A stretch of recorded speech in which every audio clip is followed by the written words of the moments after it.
Hi folks, don't you just love your Roland FA-06? Today I answer questions posted in the comments recently, but first, say hi to Gizzy.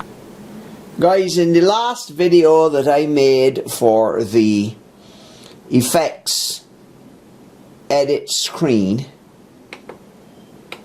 the screen was not very clear. So I want to make sure that today I have a very clear screen so that I can explain to you the importance of this screen. This screen is really a block diagram of the signal routing within the FA-06. Some of these settings can be changed directly from this screen and some can be changed in other screens. But basically it shows you what is actually going on here.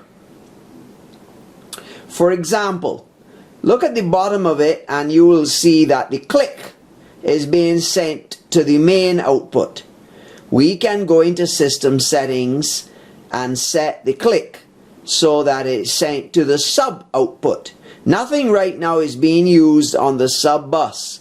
The sub bus left and right are to the most right side of the diagram.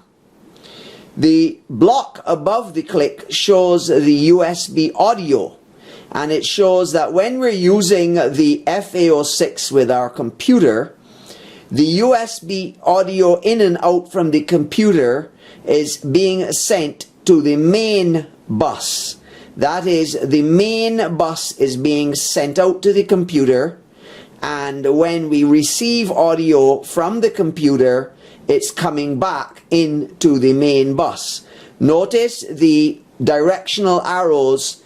There are two directional arrows on that USB block, and they're both connected to the main bus.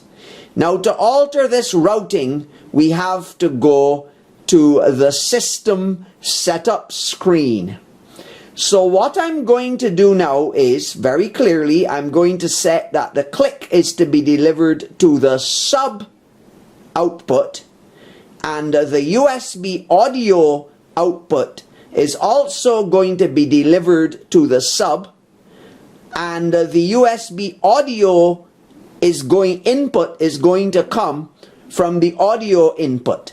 So in other words, when I record with my USB on my computer, what will be recorded is coming from the audio input at the back of the FA-06, shown there on the left side of the diagram at the bottom, and the output of my computer will be sent to the sub bus instead of the main bus. And when I make these changes within the system setup, you will see that this block diagram changes, because it is a dynamic block diagram and it shows the routing for the entire instrument, not just the system effects. Now, the settings that we want to change concerning the USB audio are in the system effects, but the click should probably be in here. Let's see if we can find the click. There is the click. So we want to set the click to be sent to the sub output. There we see we just go to click output assign and set it to sub. Now we press the system effects button and we go across to the USB audio. And we want to set the USB audio. The USB audio output is what is going to the computer, and we're going to set that to input, and we're going to set the USB audio input, that's what's going from the computer to the sub. And we are going to go back. We are going to go back to our screen and show you how the changes look now. Notice that the click line is going over to the sub, it's not stopping at the main. Notice that the USB audio is also going over to the sub, and that the USB input, another line has appeared all the way back here to the audio input.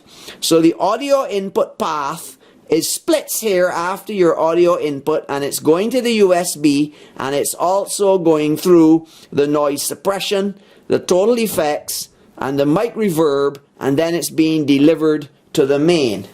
So I wanted to show you that when you switch these switches within the system setup, the diagram in the effects edit screen automatically adapts and updates itself. Now notice that the IFX do not appear anywhere on the screen right now. Instead, we are using the master compression, which is actually switched off. But if I come down here, this is one that can be changed from the screen. So if I come down here where it says master compression and IFX, and I change it to IFX, instantly my screen rearranges. My master compression goes dark, and now I have my IFX coming from each of my parts and then being fed back into my chorus and reverb. Now from here I can change which IFX I am using, and I can actually turn it on or off simply by moving the cursor around. But notice that there's an on-off switch here, and it currently is off. So that means part 1 is not being sent to the IFX. But if I come over here and I change it to part 2, part 3, I can go through all my parts, and I can send whichever of the parts I want to the IFX simply by moving the highlight to the, there it is. Suppose if I do that now, clicks, I turn on the switch, and part 5 is being routed to the IFX. So the IFX stands for insert effects, and basically that effector is applicable to whatever parts I select. So any of the one or more parts of my sequencer can be sent through my IFX. So that is the difference really between the IFX and the MFX. The MFX, there's a separate MFX for each part. And of course I can switch the part here and I can change it. Right now for part 5 the MFX is equalizer. If I want to change that, I just move the highlight and I can change the MFX to whatever I want. Spectrum, low boost, wah-wah, or whatever I want. So that MFX is assigned to that part. Now the MFX, although it is stored with the tone, so each tone has its own MFX, can be changed from in here on the fly. So if you change the MFX in this effects editor screen, and you want it to be stored with a particular tone that you have on part 5, then you will have to save the tone. Otherwise, whenever you turn off the instrument and come back, it will go back to whatever MFX effect is assigned to the tone that's currently assigned to part 5. You got that? If not, read it over. So basically the MFX is for each part. The IFX now combines parts. If you move the IFX here, you can actually go to other parts. Let's do that quickly. So if we go now to part 5 and part 6, and we want part 7 on, we just come across here, turn on that. So now we have part 5 and part 7 going through the IFX. So if we want to use the IFX, we can combine various parts and send them through the IFX. Now what about the TFX, or total effects? The total effects can be in one of two places.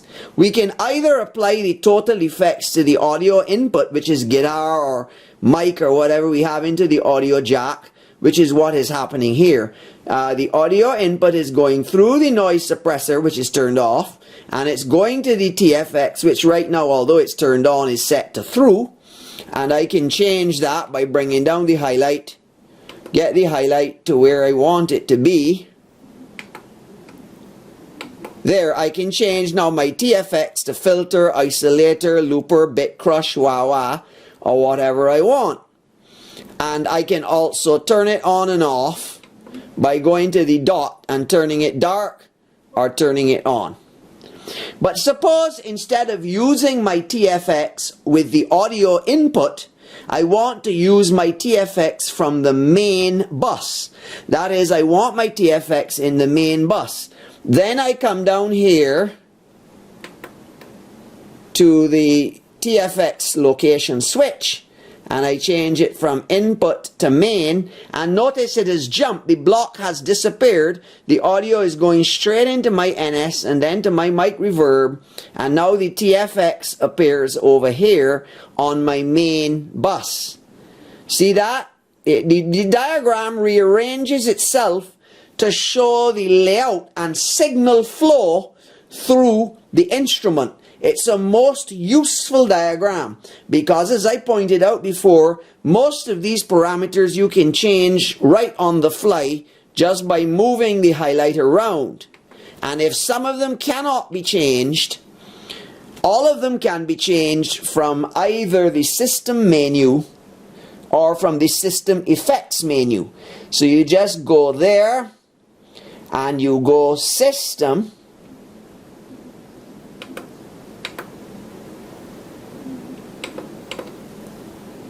and here is your system menu. You have all of your tabs at the top, or you have system effects and you have a whole nother set of tabs. So you will find everything that you need to set in either the system or the system effects, and anything inside of the system or system effects is global to the instrument. If you make a change in there and you want it to happen all the time when you turn on the instrument, then you press the system write button shown here, and that will write the changes you have made to both the system and the system setup and the system effects at the same time. So if I do a system write, it stores everything in system effects and in system. Okay? So now let's go back to the effects editor screen and let us see what is stored where. Well, clearly things like USB audio, click, and all of the routing there is going to be stored in the system menu. The IFX is stored in the studio set. So my studio set, if I have several parts sent to the IFX settings will be stored with the studio set, and also all the parts that are using that. So all you need to remember is what is stored where. MFX is stored with the tone. Chorus, reverb, and IFX settings are stored with the studio set, including which channels, which parts are going through the IFX. Everything else that you see is going to be stored in the system menu, including whether the pads are being sent to the sub output or the main output. Right now the pads are being sent to the main output.